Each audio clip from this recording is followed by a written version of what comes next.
Pendant toutes ces années de folie collective et d'autodestruction, je pense avoir vu tout ce qu'un homme peut voir. Des populations jetées sur les routes, des enfants jetés dans la guerre, des vainqueurs et des vaincus finalement réconciliés dans des cimetières que leur importance a élevé au rang de curiosité touristique. La paix revenue, j'ai visité des mines.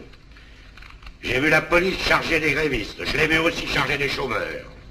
J'ai vu la richesse de certaines contrées et l'incroyable pauvreté de certaines autres. Et bien, durant toutes ces années, je n'ai jamais cessé de penser à l'Europe. Monsieur Chalamont, lui, a passé une partie de sa vie dans une banque, à y penser aussi. Nous ne parlons forcément pas de la même Europe. Nous pensons d'abord à la France. Mais vous n'avez pas le monopole de l'Europe, nous y pensons aussi. Tout le monde parle de l'Europe. Mais c'est sur la manière de faire cette Europe que l'on ne s'entend plus. C'est sur les principes essentiels que l'on s'oppose. Pourquoi croyez-vous, messieurs, que l'on demande au gouvernement de retirer son projet d'union douanière? Parce qu'il constitue une atteinte à la souveraineté nationale? Non, pas du tout. Simplement parce qu'un autre projet est prêt. C'est faux. Un projet qui vous sera présenté par le prochain gouvernement. Monsieur le Président, je vous demande la permission de vous interrompre. Ah non! Et ce projet, je peux d'avance vous en dénoncer le principe. La constitution de trusts horizontaux et verticaux et de groupes de pression qui maintiendront sous leur contrôle non seulement les produits du travail, mais les travailleurs eux-mêmes. On ne vous demandera plus, messieurs, de soutenir un ministère, mais d'appuyer un gigantesque conseil d'administration.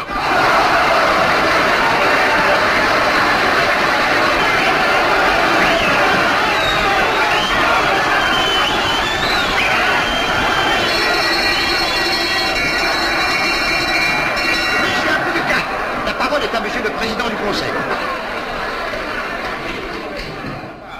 Si cette assemblée avait conscience de son rôle, elle repousserait cette Europe des maîtres de forge et des compagnies pétrolières.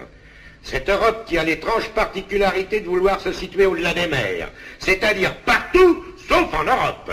Car je les connais, moi, ces Européens à tête d'explorateurs. La France de 89 avait une mission civilisatrice à remplir. Et quelques profits à en tirer. Il y avait des places à prendre. Le devoir de la France était de les occuper pour y trouver de nouveaux débouchés pour son industrie, un champ d'expérience pour ses armes. Et une école d'énergie pour ses soldats, je connais la formule. Eh bien, personnellement, je trouve cette mission sujette à caution et le profit dérisoire. Sauf, évidemment, pour quelques affairistes en quête de fortune et quelques missionnaires en mal de conversion. Or, je comprends très bien que le passif de ces entreprises n'effraie pas une assemblée où les partis ne sont plus que des syndicats d'intérêt.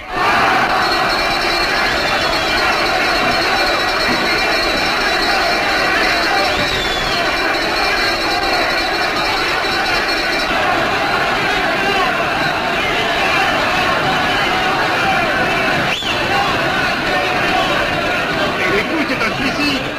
Non, mais c'est un adieu.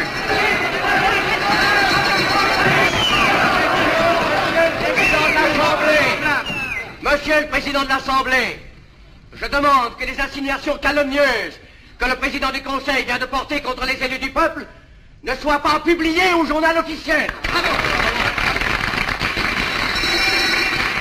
Il me paraît assez délicat. J'attendais cette protestation. Et je ne suis pas surpris qu'elle vienne de vous, monsieur Jussieu. Vous êtes, je crois, conseil juridique des aciéries Créner. Je ne vous le reproche pas. Vous êtes trop bon. Je vous reproche simplement de vous être fait élire sur une liste de gauche et de ne soutenir à l'Assemblée que des projets d'inspiration patronale. Il y a des patrons de gauche. Je tiens à vous l'apprendre. Il y a aussi des poissons volants, mais qui ne constituent pas la majorité du genre.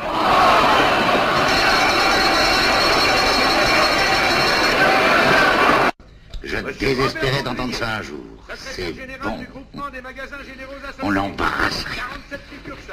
Vous partez? Excusez-moi de parler jusqu'au cimetière. Et maintenant, permettez-moi de conclure. Vous allez faire avec les amis de monsieur Chalamont l'Europe de la fortune contre celle du travail, l'Europe de l'industrie lourde contre celle de la paix. Eh bien, cette Europe-là, vous la ferez sans moi, je vous laisse.